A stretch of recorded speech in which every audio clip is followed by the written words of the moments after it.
Eli Brooks didn't plan on being on the Midtown platform that afternoon. He liked the quiet blocks out by the river, where he could work the day labor trailer in the mornings and sit in the shade by the recycling lot when his back tightened up. But the coffee shop near the station had put end-of-day pastries in the free bin, and that meant a reason to walk. The platform was rush-hour crowded, shoes in a row at the yellow line, heads down in phones, announcements in that flat voice that never changed for anything, not even the difference between service delay and stand back. Eli stepped back from the crowd, leaned his shoulder against the pillar under the old analog clock, and let the noise of the place sort itself into parts. Footsteps, a stroller wheel that squeaked, a toddler naming colors out loud, and a metallic tick he didn't hear at this station, much a signal relay toggling to often. Behind the sheet metal door near the far end, he filed that without moving. The relay should have been steady, not jittering. He was about to change pillars, just to get his ear closer to the sound, when the voice cut through all of it. Not a scream, a gasp that pitched into a word. Mom. A small gold disc flashed to the edge of the platform, fell, and skittered. A girl 9, maybe 10 stepped toward the edge, saw the disc settle on the tie between the rails, and took one more step she had no business taking. Her mother. A tall woman in a slate gray blazer with a phone in her hand and a security badge clipped to her purse, turned to late. Wait, Maya, no. The girl, Maya, dropped to her knees. The disc, some kind of pendant, was inches beyond her reach. She lay flat, arm threaded through the gap in the platform lip, fingers clawing at wood dark with grease. She missed. She inched forward. Her sneakers left the tactile bumps. Eli heard the train before anyone saw it, the low tremor, the high whine, the thin rush of air that moved down the tunnel of breath before the headlights turned it into day. He didn't think about policies or warnings or the math of third rail. He moved. Back. He shouted, and people parted because a voice like that shortens decisions. He planted his foot on the yellow line, grabbed the back of the girl's coat with one hand and her belt loop with the other, and lifted like the clock on the pillar was going to freeze if he asked it nicely. She came up light and scared and twisting. He set her on the platform, and his body remembered there was a second rule. If you drop someone, get flat. He rolled sideways, dropped off the edge into the service recess cut into the wall, and pressed his spine to cold concrete. The train's headlights hit the curve. The horn didn't blow. There wasn't time for the operator to see a man in the recess and feel like she needed to warn anyone who wasn't already going to die. The wind slashed. Steel roared. Dust lifted. The front car slammed past his toes by a distance Ellie's body would retell later with shakes. He didn't think about the pendant. He didn't think about his left elbow biting into old concrete. He counted cars without meaning to, the way you do when you've worked on rail and the rhythm of it got under your skin. 1, 2, 3, 4, 5, 6, and then the rush eased and the brakes squealed and the platform moved again, like time had been punched back to play. Hold. The operator yelled from the cab as the doors stayed closed. The public address voice said something nobody heard. People who had stepped back when Eli yelled now pressed forward again, as if closeness and certainty were the same thing. The girl sobbed once, and then twice in that numb way kids have when their bodies outrun their brains. A woman in blue heels who hadn't moved in 10 years started moving and didn't bother with dignity. She hit her knees next to the kid and pulled her close. Maya, the woman said, breathing like someone who ran upstairs. Her phone slid from her hand to the platform, and nobody cared. Are you hurt? Are you hurt? Look at me. Maya nodded to Hart and then shook her head to Hart and did both again. I'm my necklace, she said, and then stopped like the sentence was heavy. Later, the woman said. She looked up for the first time, scanning faces for a threat or reason. Her eyes fell on Eli as he pulled himself out of the recess. He was thin, beard trimmed badly with a safety razor, denim jacket that used to be someone's work coat, boots that had seen more day than night. His hands were black with dust. He stood slow and didn't raise his arms or step toward anyone. You learn not to move fast when people are deciding what you are. Who are you? The woman said, standing and bringing Maya with her, arm a wall between them and the world. What were you doing near my child? Eli didn't answer that question because it wasn't a question. The operator had the cab door open now, 1 foot out. Voice aimed at the platform supervisor. We've got a 12 to 47 at Midtown. Possible near miss. Check the CCTV. Keep the edge clear. Stay put, the platform supervisor hustled, radio on his shoulder, flapping his hands like he could push back the crowd with her. A transit cop came from the stairwell, tall, buzz-cut, eyes trained to sort out who looked like a problem and who looked like a witness. His name tag read Cole. "Everybody take one step back," Officer Cole said, voice louder than the announcements. He saw the girl, saw the mother, saw Eli, saw the recessed dust on his jacket, and put the scene together in the most human way, fast and under pressure. "Sir," he said to Eli, "hands where I can see them." Eli lifted his hands. "She dropped," he said. "I pulled her up. I'm fine. She's fine." The mother's mouth went hard. "You dragged her," she said. "I saw you. You grabbed my daughter. What were you even doing at the edge?" "Ma'am," Cole said, eyes flicking between them, "we'll get statements." "Is anyone hurt?" The operator climbed down. "I didn't see anyone on the track," she said, voice steady, trained, and pissed at the universe. "We were entering the curve. She pointed at Ellie's boots. "You had your heels over the lip before you dropped. I want you checked." "I'm okay," Eli said. His hands stayed up. He looked at the mother and not past her because people hate being looked past. "Don't talk to him," the mother said to her daughter. "Look at me." The crowd did that swarm thing people do when they've got a story to tell and no responsibility for the truth. Someone said, "He shoved her." Someone else said, "No, he grabbed her up." A kid with a skateboard said, "I got it." He held up his phone. Shaky video, grainy, but clear enough. The pendant flashes, the kid drops. The man in the denim jacket yells, grabs, lifts, drops into the hole, the train blasts past. The feed ended with the kid's shoe and the edge of the yellow line. Because the skateboard kid flinched when the air changed, Officer Cole took the phone, watched 10 seconds, and the decision that had been trying to form in his shoulders fell away. He stepped between Eli and the mother, not to separate them, but to make a shape that made sense. He held the phone up so the mother could watch. She did. She didn't like what it did to her expression. "He saved her," Cole said. "That's on video." The mother looked from the screen to Eli, and then to her daughter. She didn't apologize, not yet. She put a palm flat on Maya's hair and pressed down like she could keep her there forever. "We're leaving," she said. "Maya, come on," the platform supervisor said. "Ma'am, we need to take your information." He held the clipboard at professional distance. She glared at him in a way that would have gotten most people's forms filled out by someone else. The name she wrote on the line made the supervisor's eyebrows hitch up without moving. Vivian Reed. If you read the business section, you knew the name. If you didn't, you knew the face on the ad on the bus shelter, the foundation that funded biotech and cameras, and anything that took a moonshot. Her company had a logo on half the city's new things. She didn't wear the logo. She wore the slate gray blazer that said she owned the sign you were reading. The operator Nora Diaz watched the exchange and then turned to Eli. "Sit," she said, pointing at the bench by the pillar. "If you crash in 5 minutes, I don't want you doing it upright." "I'm good," Eli said. Then sat because she was right. "Paramedics are on the way," Cole said. "You can let your hands down." Eli did. He looked at the sheet metal door with the relay box behind it and heard the click again. Too frequent. Not right for this block. Not panic bad, but wrong. He filed it again and looked back at Maya. "I dropped my necklace," Maya said suddenly. Small voice through teeth that were buzzing from adrenaline. "My grandma gave it to me." It fell.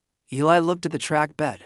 The pendant had flashed like cheap gold, but it might have been real gold. And he respected objects that meant more than money. The train had rolled past, not stopped.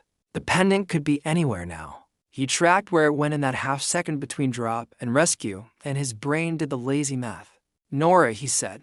The operator looked at him because he'd used her name like he'd known it. She realized she hadn't given it, and looked at his face again, like she was updating a file. "You've got 20 cars to pull in full before the next train clears," he said. "There's a pendant on tie 26 or 27 to feed off the inner rail. When you lock the block for inspection after this, have a tech check it before someone steps on it into the pit." Cole made a face at the jargon spill. Nora didn't. She looked down the tunnel, looked at the relay door, heard the click, and frowned. "That relay sounds like garbage," she said. "I put in a work order last month." "Work order didn't fix the seal," Eli said. "Door's loose. Moisture in the box. You're getting chatter on a line that should hold a solid. If it drifts out of phase, your yellow window's going to look green to a lazy eye. Cole held up a hand. Translate. Signal box is twitchy, Eli said. If someone trusts their habits instead of the board, they could come into hot. Nora's jaw set. We're not lazy, she said. But it wasn't offense. It was pride. I know, Eli said. I used to fix those. Cole looked at him again, recalibrating for the third time in 5 minutes. Name, he said, softer.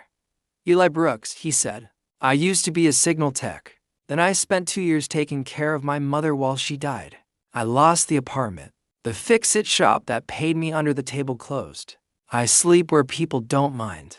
That's all the biography you get. The paramedics came. They checked Maya first, pulse high, lungs clear. Tiny abrasion on her elbow, where she'd scraped the concrete. They asked Vivian if they should transport. Vivian said no, like she was stamping a form. The medics didn't argue because the kid wasn't in distress. They checked Eli next. Blood pressure a little low. Heart rate settling.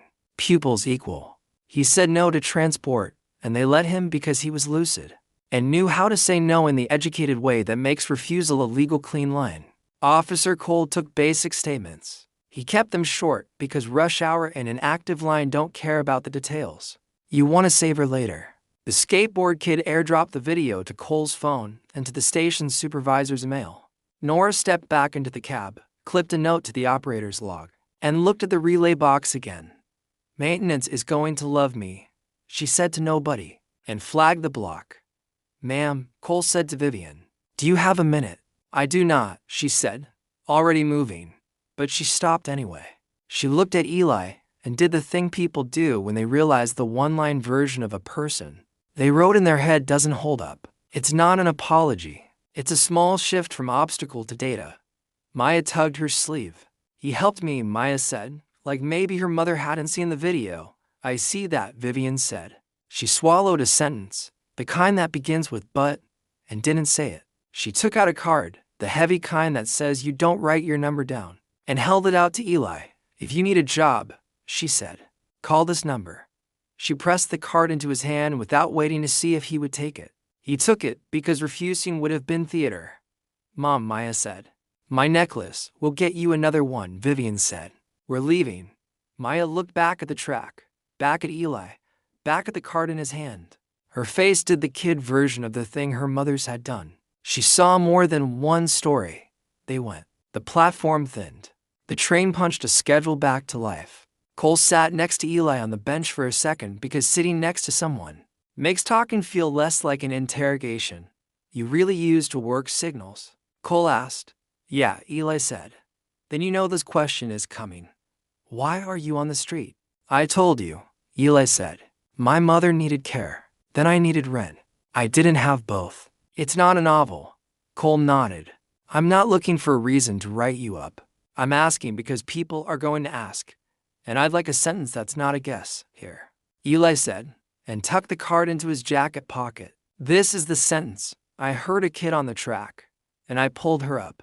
That one I can use. Cole said. They watched a maintenance worker come with a key and open the relay door. The worker didn't even pretend the box had been sealed right.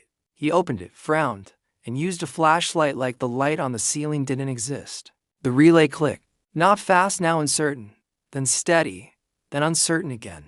The worker picked up his radio and said something short that made the supervisor's radio squawk back. They were going to mark the block for a slow order, and nobody on the platform needed to know what that was except that trains would roll in a little more cautiously until someone signed a line that said the twitch was fixed. Cole stood. I'm going to take a quick walk to the transit office and pull the platform cams for 10 minutes before and after, he said. If there's any question later, I don't want that footage overwritten by tonight's hockey crowd. Eli stood too. You should also pull the stairwell cam facing the south entrance. If the pendant didn't get crushed and someone decides to hop down after all this clears, they'll use that stair for cover, or they'll toss it to a friend who already left. Cole tilted his head. I'm starting to get the sense you didn't just fix wires. I watched how people solve problems with the wrong tools, Eli said. It's almost a profession. Cole left. Nora rolled the train out slow. The platform reset again. Eli didn't go to the day labor trailer. He took the card out of his pocket and looked at the number. It wasn't Vivian's direct line. It was a name with an assistant title, a foundation email address. He put it back. He crossed to the water fountain, pressed the button, and watched the stream for a second like it was a voice he could tune. The station swallowed noise like it always did. The relay clicked behind the door again. Less jitter now that the worker had jammed a shim under the loose bracket and taped the seam. Where the gasket had flattened, the fix would hold until the next rainstorm lied to it. Up on the street, the sun sat low. People walked like they had places worth getting to. Eli headed toward the coffee shop to see if the end-of-day bin still had a bagel. He didn't see the black SUV slide to the curb on the far side of the station.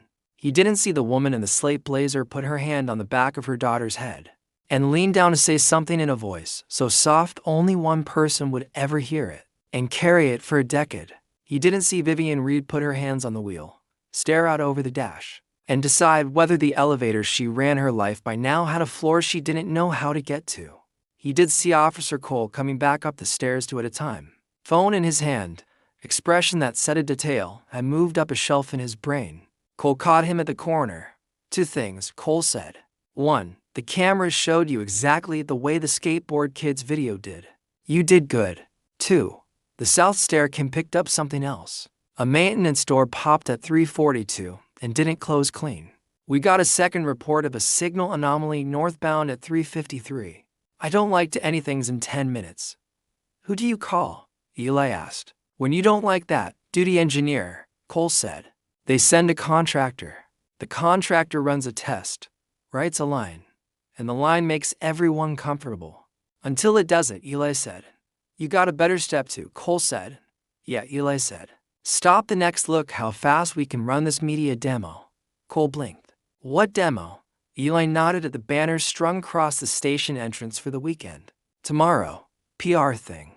Future of transit fast, safe on time. They do a controlled run on off-peak. Speed up a stretch through Midtown for the cameras. Run the new sponsor logo on the LED wall. I've seen this a dozen times. It makes the nightly news. It makes people feel like budgets mean something. Cole looked at the banner and made the face of a man adding to lines in his head and not liking the sum. You going to tell me you know who's writing the sponsorship check? I'm going to tell you I can guess, Eli said. The woman with the blazer and the card I didn't ask for. Vivian Reed. Cole said, yeah. You think she'll listen to a homeless guy who grabbed her kid and then made her life complicated? For a day. No, Eli said. I think she'll listen to the rail operator and the duty engineer and a line on a work order that says slow order cause unresolved.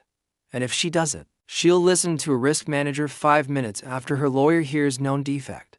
You've done this before, Cole said. I've listened to it before, Eli said. Different room. Same sentences. Cole pulled an air like he was about to run a lap and then didn't. All right, he said. I'm going to send a message up to the captain and have him kick it to transit ops. If anyone asks how I got nervous enough to make noise, I'm going to say operator flagged a twitch and a former tech on scene confirmed it sounded wrong. That's not a lie, Eli said. Good, Cole said. Because I don't have the patience for creative writing. They split at the corner. Eli walked the long way to the coffee shop because he liked to pass the bookstore. That put out a cart of damaged paperbacks for free. He picked up a mystery with a ripped cover and read the first line on the sidewalk. The line wasn't bad. He put the book in his jacket and kept moving. He slept that night in the back corner of the church basement the custodian didn't mind him using.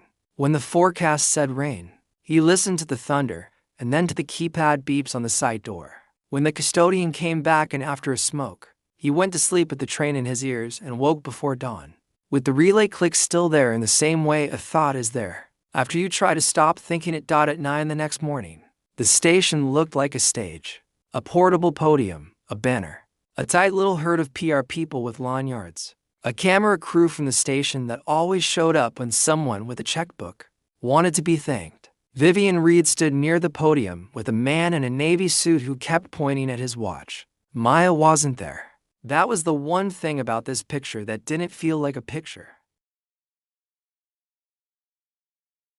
Officer Cole stood at the edge of the scene, not in it. Nora Diaz stood in the operator cab of the test train with her hands at 10 and to like a photo. You'd see in a transit brochure if someone had asked her to stand still. She wasn't still. She was watching the relay door with the same expression as yesterday. Eli kept to the shadow of the stairwell. He didn't want to be in the TV's frame. He wanted to be close enough to hear what words meant when they left people's mouths who didn't have to live with the screws they were tightening. A man from the city's transit office stepped to the podium and did the first part of his job. Say hello, say the names, say the schedule. He said future and safety, then sponsor partnership. He said Ms. Reed and stepped back. Vivian took the mic and did what people good at microphones do, made a line sound like a promise. Today is about trust, she said. Trust in systems. Trust in people. Trust that when we say something is safer and faster, those words mean something measurable. Eli looked at Cole. Cole looked at Nora. Nora looked at the relay door. The maintenance worker from yesterday stood by it with a tool bag like a person who had been told, "Don't touch anything unless it makes a noise." Eli didn't like that instruction. Vivian kept talking. "We support the city's trains because the city runs on seconds," she said. "We can't give people their seconds back. We can make the next ones better." Eli stepped out of the shadow. He didn't climb a podium. He walked to the edge of the gathering, to the rope a security guard had draped between the stanchions like it meant something. He waited until Vivian took the breath people take before thank you. Then he said, clear and human in a way a live mic always hates, "Don't run this train fast today." Heads turned. Phones came up. Cole didn't roll his eyes because he was busy working out exactly how fast he could get to Ellie's sleeve if he had to. Vivian saw who had spoken, and her face did a fast, slow thing. Like a car that hits an invisible speed bump. "That relay box is still sticky," Eli said, lifting a finger at the door without stepping across the rope like an idiot. "Your operator flagged it yesterday. The work order says monitor. Monitoring doesn't make a signal hold a phase when humidity reminds it who's in charge, sir." The Navy suit said. "Stepping in front of a camera like that ever fixed anything? This portion of the platform is for credentialed." "Let him finish," Nora said. Voice from the cab down the platform, loud and bored like someone who had already decided what they were willing to do with their day. Vivian didn't look at the Navy suit or the cameras. She looked at Nora. She looked at Cole. And then this was the thing that mattered. She looked at the worker by the relay door. "Is the fix permanent?" she asked. "No, ma'am," the worker said. "He didn't try to make it nice. We shimmed and taped. It held overnight. The box needs a new gasket and the relay needs to be pulled and cleaned. We can do it this afternoon when the parts get here." Vivian looked at the sponsor banner. She looked at the lawn yards. She looked at the camera that was waiting to say smoother, safer, faster in a way that made traffic lights smile. Then she looked at Maya's face in her head where Maya had looked at the track and said, "My necklace." And she put her mouth around a sentence that would cost her something. "We're not running the demonstration," she said. "We'll reschedule after a full service and inspection. Thank you for coming." The Navy suit blinked like someone had turned the lights off. The PR herd already had drafts for reschedule, but nobody ever expects to have to use them on the day. The camera operator adjusted a focus he didn't need to adjust. The station's normal announcements decided their job again. There was a beat, quiet, then noise, then quiet again as people worked out whether they were mad or relieved or bored. Eli stepped back into the shadow without a word. He didn't need anyone to hand him a certificate on the platform. He needed the relay box to stop clicking like a thought you couldn't shake. Officer Cole moved to the rope and unclipped it so the crowd could leave without snagging. He caught Ellie's sleeve as he passed. "You like starting your mornings with ulcer juice?" Cole asked. "I like trains stopping when they should," Eli said. "You just made a rich person's day worse," Cole said. "You okay with that?" "She made a different person's day better," Eli said. "Pick one." Cole snorted. "You're bad at small talk." "I'm good at wires," Eli said. "Prove it," Cole said. "Transit Ops wants someone to sit with the contractor this afternoon and translate the difference between fixed and compatible with the weather. You'll get a vest. You won't get a badge. You okay with that?" "Yes," Eli said. "Simple." "Good," Cole said. "Don't make me regret it." He didn't. He didn't leave the line. He didn't put his name at the front of anything. He stood with a yellow vest over his jacket while the contractor with clean hands and a good flashlight took the relay box apart and wrote on a form. He held the old gasket in his hand and flexed it once and handed it back. He pushed the bracket the tiniest millimeter and let the worker see that the play that had looked like fine felt like not fine when you used a finger instead of a tool. At 5. The box clicked the way a box should. Not often. Not uncertain. It clicked when it should click, and then shut up about it. Eli stood by the pillar under the analog clock and listened to the absence of the wrong sound like a person who doesn't mind being boring if it means something works. He didn't see Vivian come back down the stairs. She didn't come with a camera or a lanyard. She came in a t-shirt and jeans and a face that looked less like an ad. She stood a few feet away and watched the worker sign the line that said complete. Is it fixed? She asked. Yes, the worker said. She nodded. Thank you, she said. It wasn't for the worker. Not only. Eli turned. She stepped closer like a person who had never stepped closer to anyone like him on purpose. In a public place. She held her hand out. I didn't say it earlier, she said. Thank you. He shook her hand. Your kid did the hard part, he said. She let me pull her up instead of flailing. Vivian's mouth almost smiled. That tracks, she said. She shifted her weight like words were a backpack you decide to carry. Because some uphill is worth it. I assume you don't want to check on camera. No, he said. Do you want a room with a deadbolt and a job that says safety assistant on a piece of paper? At the end of the week, he looked at the relay box. He looked at the analog clock. He looked at the train, easing into the station and the way the operator looked at the board and then at the line. And not just at the habit in her hands. Yes, he said. Then, let me do something useful, she said. No cameras, no speeches, just paperwork and a key. Paperwork is speeches with more lines, he said. Then I'll make the lines short, she said. He didn't say thank you. Not yet, he nodded. She nodded back. Officer Cole, from his spot by the pillar, watched them like a man who had seen enough last acts. Pretend to be first acts to know that sometimes you get a real first act. If you don't call it one out loud. Above them, the analog clock ticked. People walked. The city did its thing. Down the tunnel, the signal relay clicked exactly when it was supposed to and didn't when it wasn't. Somewhere, a girl sat at a table with a cheap chain around her neck because the pendant wasn't the point anymore, and told her grandmother on a video call about a man who pulled her up, and a mother who didn't leave the room when the hard part started.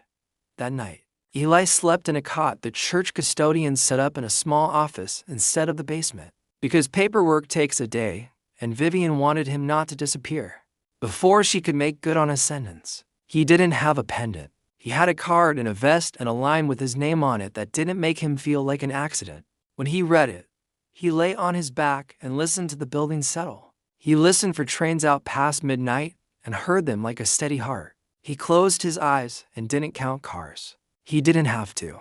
The math could wait for morning. The key was heavier than Eli expected. It wasn't the metal. It was the fact that it belonged to something with a door that closed behind him and a knob that turned from the inside. The building manager at the nonprofit housing office slid the key across the counter. With a printed sheet, room 304, she said. Month to month. Vivian Reed's foundation covers the deposit in 3 months. After that, your safety assistant check should carry the rent if you keep your hours. There's a shared kitchen at the end of the hall, laundry in the basement, no noise after 10. No smoking, and don't prop the exterior doors. Eli signed where the lines told him. Short lines like Vivian said. Officer Cole stopped by the lobby with a cardboard box under his arm. Stuff from Lost and Found, he said, embarrassed by the gesture even as he did it. Mug to plates, a pot that doesn't wobble, and a fork-spoon situation. You brought me a spork? Eli asked. Don't ruin the moment, Cole said. Room 300 had a window that faced a brick wall and a slice of sky. The mattress was new. The paint wasn't, but it was clean. Eli set the box on the counter, put the mug in the cabinet, and turned the deadbolt twice, listening to the click like a note he'd wanted to hear for a long time. He took the vest off the chair and hung it on a hook by the door, like a person who expects to put it on in the morning. The safety assistant job wasn't complicated. It was a contract position written fast and clean, temporary engagement, signal observation, and contractor liaison. Midtown Riverside corridor. He got a laminated card with his name, a toolbox with nothing sharp in it, and a root of boxes and doors to check daily. He wasn't in charge. He was a pointer and a translator. The sound means trouble. This light shouldn't be on. This gasket will lie to you when it rains. He walked with the contractor one day, an in-house tech the next, and a duty engineer who looked 13 but knew her schematics cold the day after that. On the third morning, Nora leaned out of her cab as Eli passed and said, "You're the guy who made me get a slow order. I owe you. Not dying. You owe me nothing," Eli said. "You run good trains." She tipped her fingers from her forehead and pulled out. "Good operators are suspicious of thanks. They prefer clean signals." Vivian kept her word. She didn't put cameras in front of checks. The foundation announced 3 things in a single, blunt press release: a grant to transit operations for signal box refurbishments on the Midtown Riverside corridor, funding for platform watchline volunteers during peak hours, retirees with vest, trained to say back from the edge with authority and kindness, and a pilot block of 40 housing first units with job placement partnerships for city maintenance and transit support. No ribbon scene, no podium. She gave one interview and said, "We missed something. We're paying to fix it." Then she stopped talking. Online. People split into their teams and said what they always say. Eli didn't read it. He had other screens to look at: relay windows, access logs, and a calendar where he marked door checks in pencil. One afternoon, Cole stopped at room 300 for off-duty with coffee and a question. He didn't come up in uniform. He wore a t-shirt and the same boots because cops are cheap about shoes. "You mind if I ask something personal?" Cole said. "Ask doesn't mean answer," Eli said, and set the second coffee on the WINDOWSILL. Fair. Cole said, "You said you took care of your mother. You have anyone else?" "No," Eli said. "She was it. That medallion the kid dropped," Cole said. "They ever find it?" "Track crew pulled it," Eli said. "Bent chain, disc fine. They gave it to Nora to pass to the station office, and the office called Vivian. The pendant made it home. That mattered to you?" Cole asked. "It matters to the kid," Eli said. "That matters to me." Cole nodded. "You should know Vivian asked me for your background. Not your records background, your work background." I told her the truth. "You're annoying about details and you hear old metal like it's talking." She said, "Good. She asked you that." Eli said. "Don't make it weird," Cole said. "Rich people do references too. Days turn into the kind of routine you don't notice until it's gone." Eli wore the vest, swept his section with his eyes, and wrote short notes that saved a long day later. He spent less time watching people suspect him of things and more time telling interns which screws to check. He still had the beard and the boots. He had a safety badge and a key in his pocket to match them. 2 weeks after the platform, Vivian sent a text through her assistant. "Lunch? No cameras. Maya wants to thank you properly." Eli typed back okay. He didn't check grammar. They met at a park near the foundation. No podium, a brown bag. Maya had a new chain with the same pendant. She held a folded piece of notebook paper that had an awkward drawing of a train, and a stick figure pulling another stick figure up, and a giant yellow line under both. The stick figure had a beard. The beard was for lines and to large. "This is you," she said, pointing.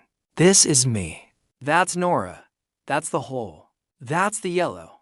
"I look good," Eli said. "You look squiggly," she corrected. Vivian had the look of someone learning how to be in a room instead of run it. "I say wrong things when I'm scared," she said to Eli. "Not a speech, just a sentence. I said the wrong thing first on the platform. I'm sorry.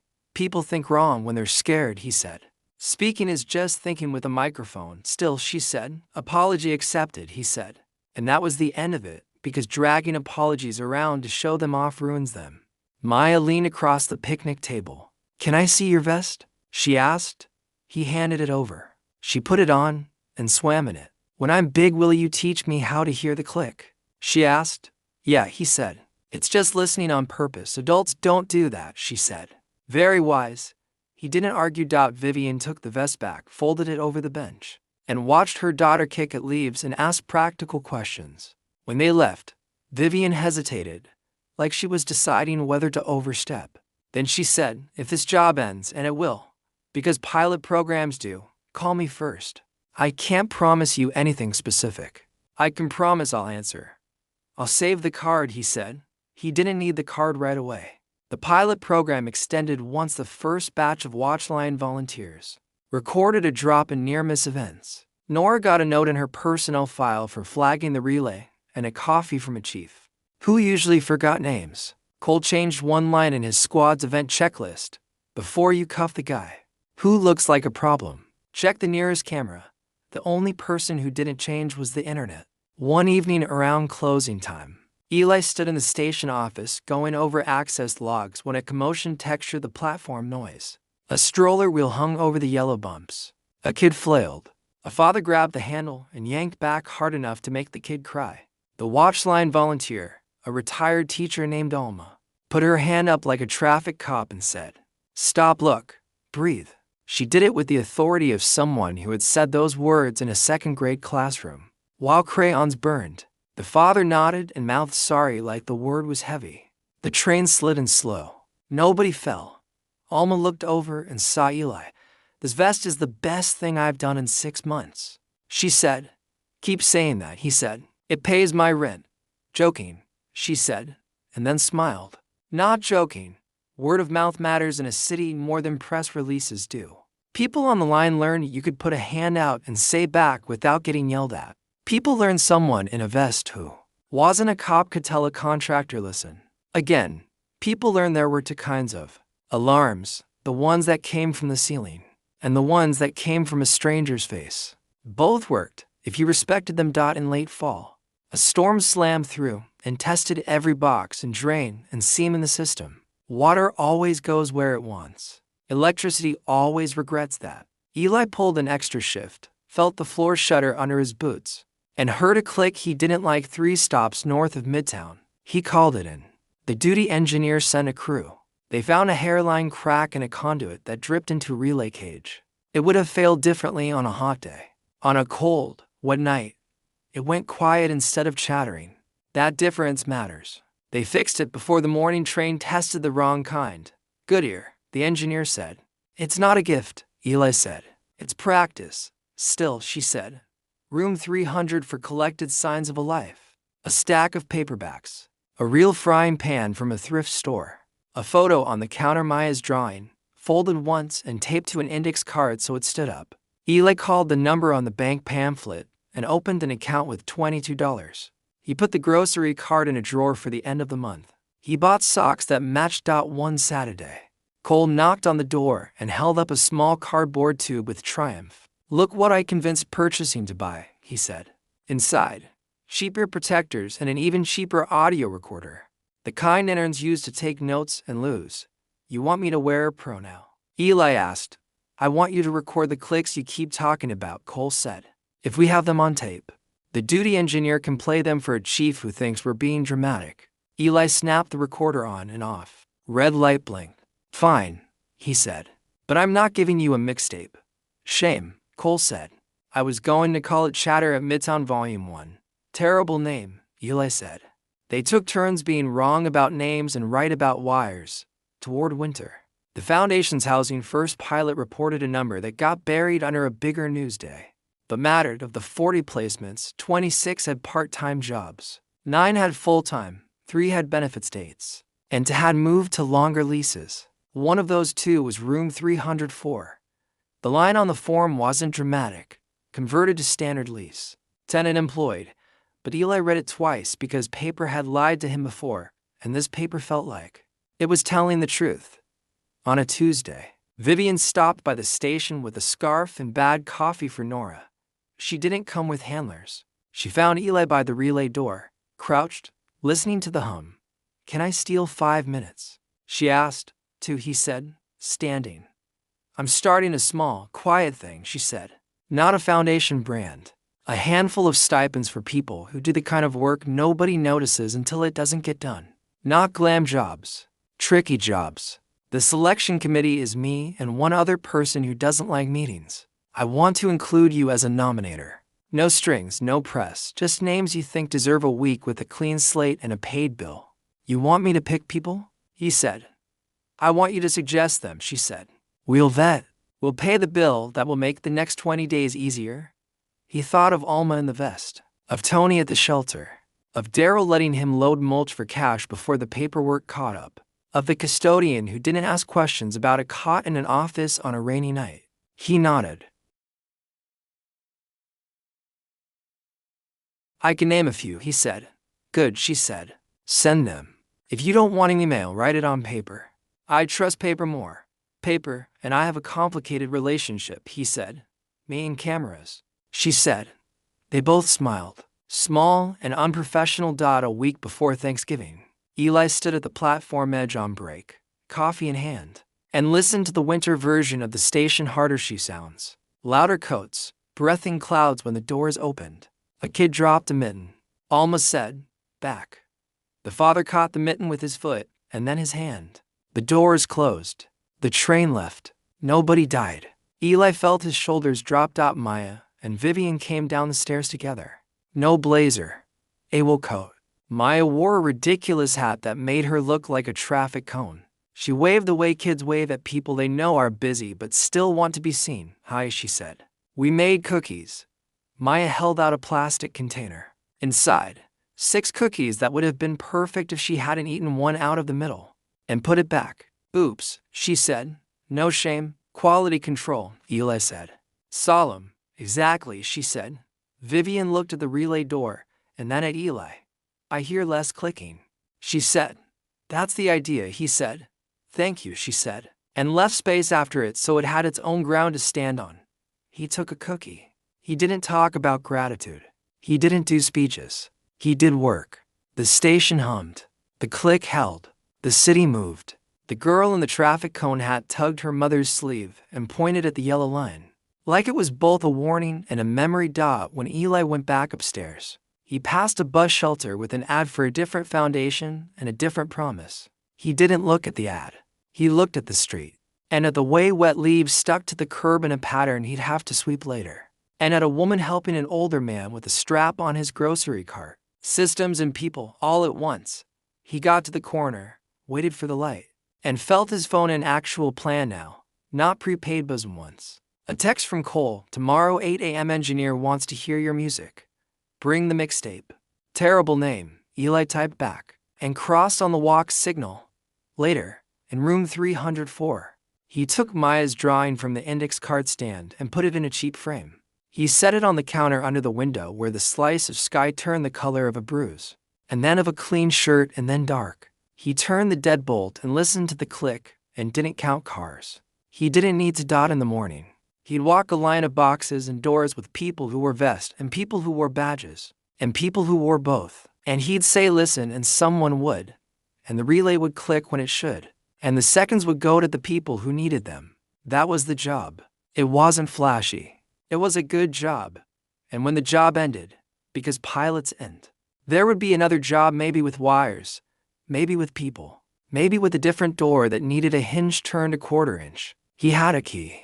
He had a number to call. He had a sentence he believed in that fit on one line. I heard a kid on the track, and I pulled her up. That was enough to start a life. The rest could be maintenance.